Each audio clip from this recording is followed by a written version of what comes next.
Lesson 1, the art science mind. Being a successful analyst, whether that word is in your title or not, requires more than just skills and tools. It really demands a mindset. So we'll talk about that in this lesson. 5 important things that we will discuss. One is that data analytics affects every single aspect of business. Another is that opportunities for data analysts have never been greater, and expectations for data analytics to influence business decisions have never been higher.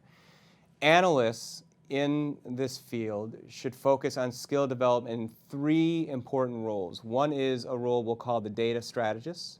The second is a role we'll call the techie, and the third is something that we'll call the data designer. Analyst roles have really evolved over time, moving from focused areas of expertise to broader and balanced skills. And then finally, successful analysts develop deep skills, but just as importantly, there is this mindset that they need to embrace that will really help them set them up for success.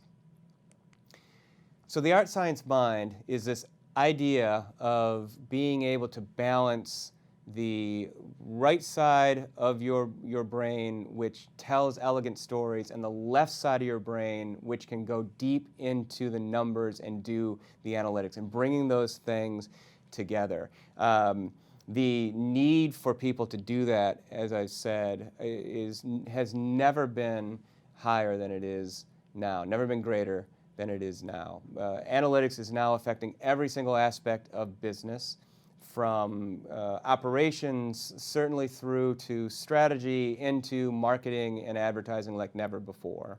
And with that has come this expectation that in the data, analysts can unlock stories that give companies competitive advantage. Being able to demonstrate this art science mind is an important skill there.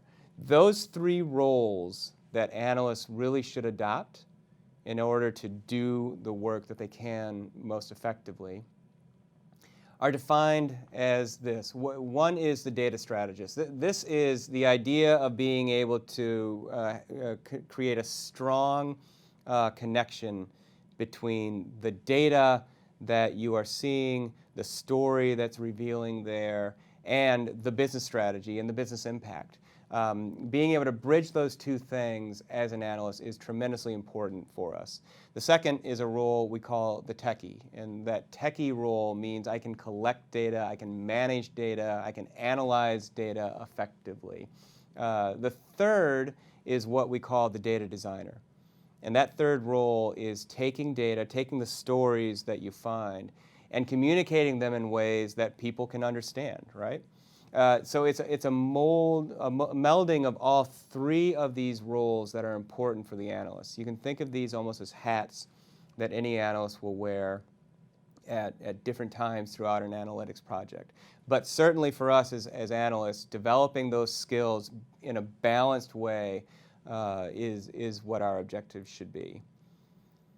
An idea that really, I think, articulates or visualizes well this art science mind is this image of being yourself somewhere between an Einstein and a Picasso. Look, no one needs to be Einstein, no one needs to be Picasso, but we should think of ourselves as an analyst as being a balance between those 2 important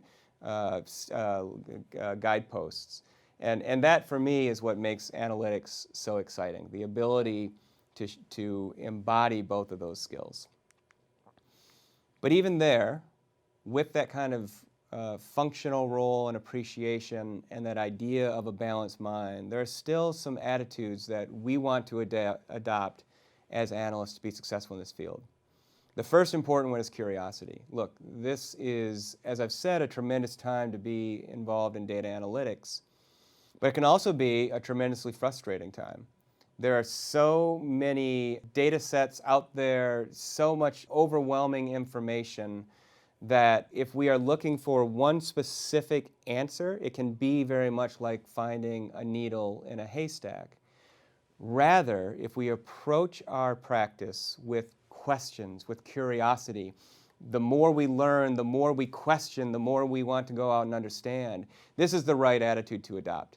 And it will dramatically cut down on the frustration that we might feel as analysts working in this space.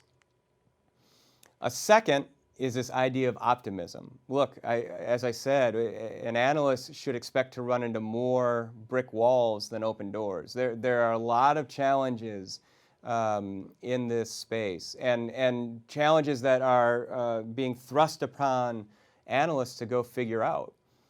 The only way that we can successfully address those challenges is by being optimistic, by really truly believing that there is an answer to be found. And that'll also help, as these frustrations start to mount, help us protect against them and continue on our way. A final idea is the idea of swagger. Now, being prideful in the work that we do brings several benefits for us as analysts. The best analysts I've worked with have always taken pride in their work. And when they have that kind of swagger, what, in my experience, I've seen is that they pay particular attention to detail.